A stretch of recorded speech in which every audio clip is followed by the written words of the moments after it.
नमस्कार दोस्तों, मेरे YouTube चैनल पर आपका स्वागत है। आज की कहानी है आखिर एक माँ ने ऐसा क्यों कहा कि मेरी वसीयत मेरे मौत के बाद खुलेगी।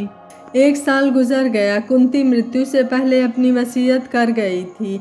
मेरा संदूक 1 साल के बाद सबके सामने खोला जाएगा, वो भी जब मेरे सभी बच्चे मौजूद हों।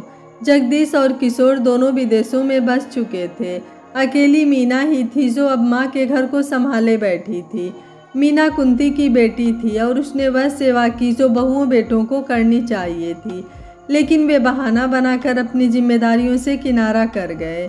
आज सभी फिर पूरे 1 साल बाद इकट्ठा हुए माँ की बरसी के लिए, या फिर माँ की वह वसीयत जो माँ उनके लिए छोड़ गई थी।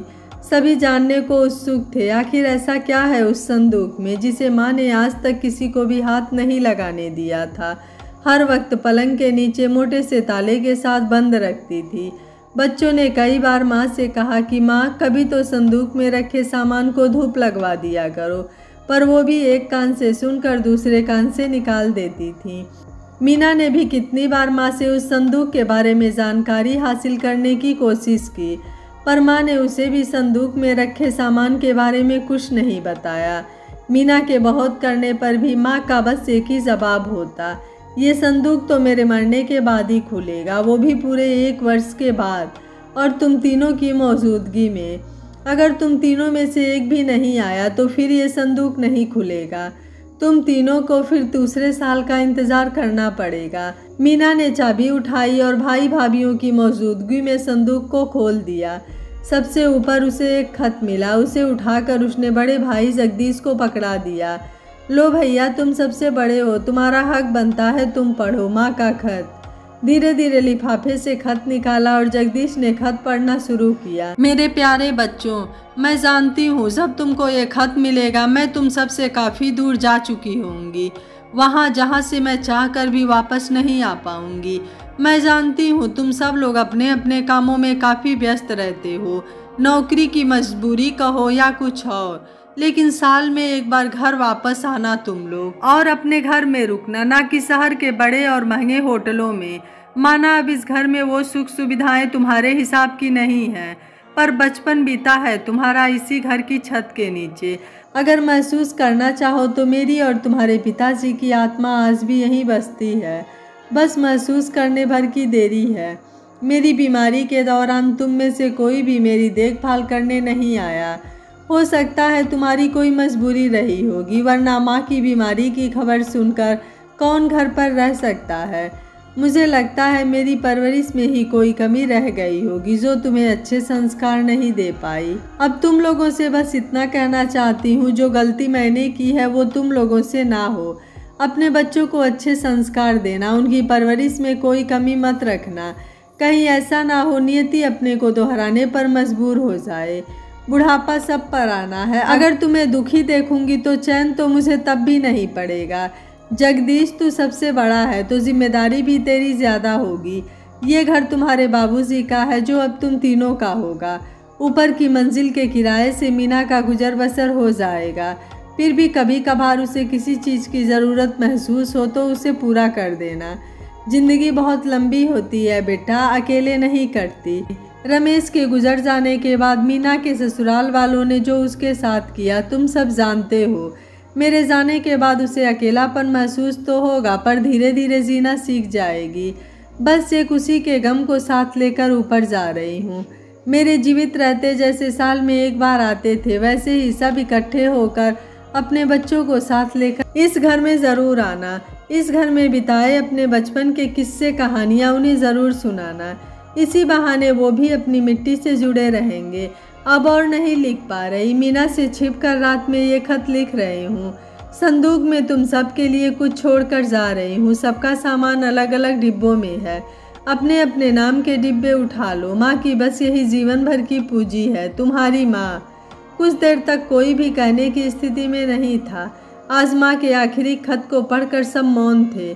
आज माँ की कमी सभी को महसूस हो रही थी। जगदीश ने एक एक करके सभी को उनके नाम के डिब्बे पकड़ा दिए। सबसे पहले किशोर ने अपना डिब्बा खोला। सफ़ेद कागज़ पर बनाई उसकी पेंटिंग थी जिसका शीर्षक था मेरा परिवार। पेंटिंग में माँ, बाबूजी, जगदीश और मीना के साथ उसकी तस्वीर थी। आंखों से बहते आंसू उस तस्वीर में लिखे नामों को धुंधला करने लगे। तस्वीर को अपने सीने से लगाकर दीवार पर लगी माँ की तस्वीर के सामने खड़ा होकर फूट फूट कर रोने लगा।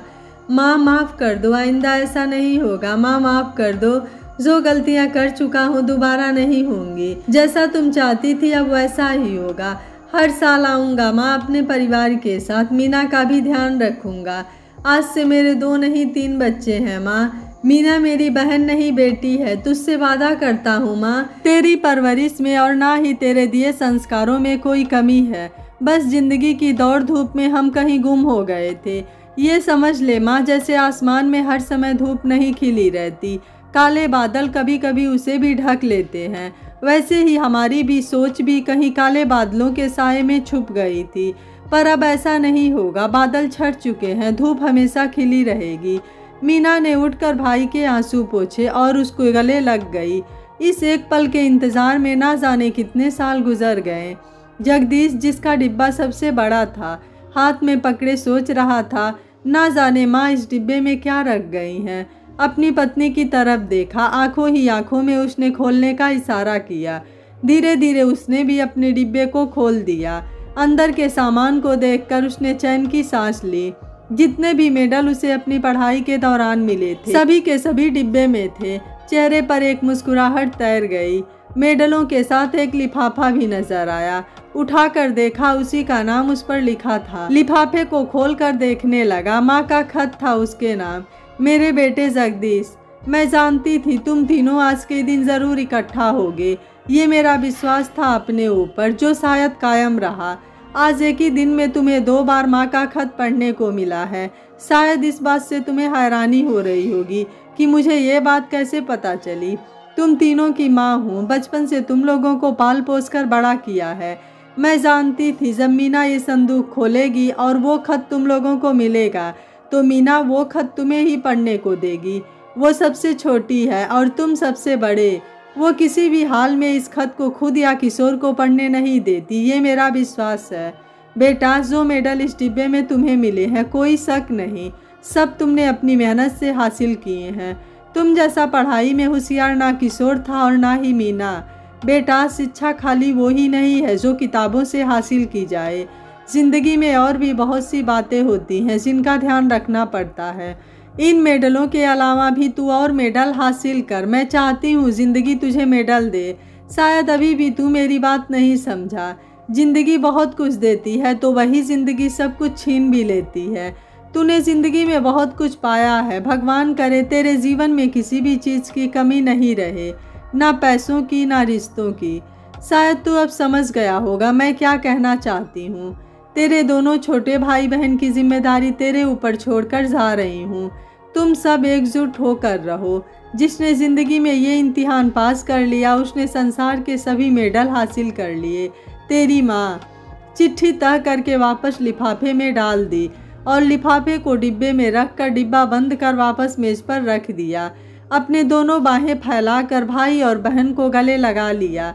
आज रिश्तों में ऐसा उफान आया, माँ के छोटे से कमरे में 3 नदियों का संगम हो गया। आंसुओं के सैलाब में बह चुके दोनों भाइयों ने मीना को अपना डिब्बा खोलने को कहा। मीना, जिसका डिब्बा सबसे छोटा और हल्का था, कांपते हाथों से खोलने लगी। डिब्बे के अंदर रखे सामान को देखते ही उसके चेहरे पर हंसी आ गई। बचपन में दोनों भाइयों के साथ खिंची उसकी तस्वीर थी। किशोर और जगदीश ने फिर एक बार मीना को गले लगा लिया और मीना से वादा किया कि साल में एक बार दोनों भाई अपने बहन के साथ समय बिताने और माता पिता का आशीर्वाद लेने इस घर में ज़रूर आएंगे। और जगदीश ने मीना को अपने साथ कुछ समय के लिए ले जाने का वादा भी किया। जाते जाते घर की तरफ देखकर जगदीश यह सोचने लगा कि यही होती है माँ। इस दुनिया से जाते जाते भी हम बच्चों को एक सूत्र में बांध गए। यह कहानी आपको कैसी लगी आप मुझे अपनी राय कमेंट बॉक्स में ज़रूर दीजिएगा। वीडियो पसंद आया है तो वीडियो को लाइक कर दीजिएगा, अपने फ्रेंड दोस्तों के साथ शेयर कर दीजिएगा। चैनल पर नए हैं तो सब्सक्राइब करने के साथ साथ नोटिफिकेशन बेल को ऑन कर दीजिएगा। इस चैनल पर ऐसे ही प्रेरणादायक कहानियाँ अपलोड होती रहती हैं। Thank you for watching. मिलते हैं अगली कहानी में।